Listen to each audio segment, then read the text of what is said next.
So you're telling me about the metal detector when they come? Metal detector, this is the only entrance the jury's going to be coming in and out of the jury pool. So...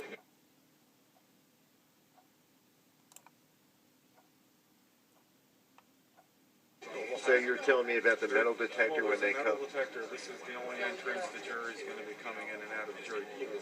So when they get here for their assigned time, they'll bottleneck out here because they come in a decent group. And we are so close that we can talk without corralling them. We can simply be having a conversation of holding signs, much less casting anything out.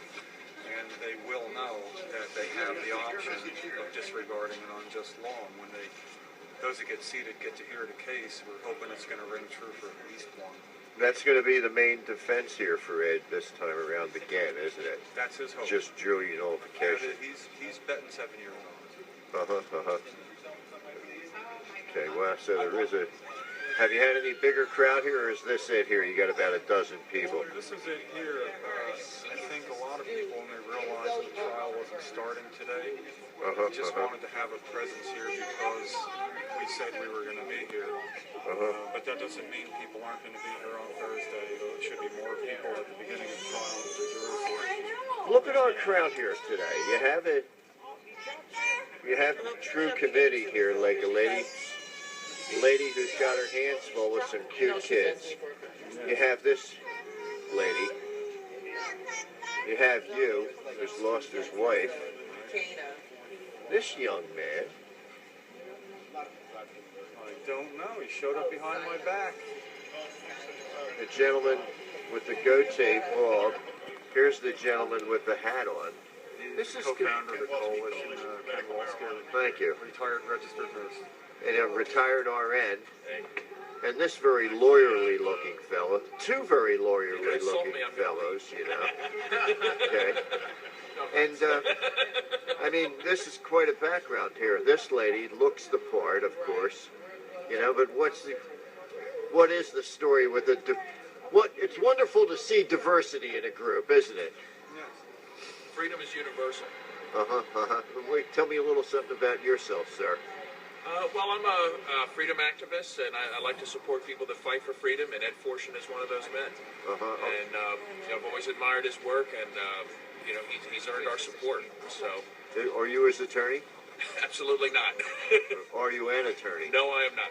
You're not. What kind of work do you do? I don't even play one on TV. What kind of work do you do? I'm an advertising consultant. I see. Okay. What's your name again? It's Jim. Jim. Okay, fine. What about you, sir? You have that lawyerly look too. You're here in support of Ed. I neither admit nor deny the allegation. Okay. And what's your name? David Perry Davis.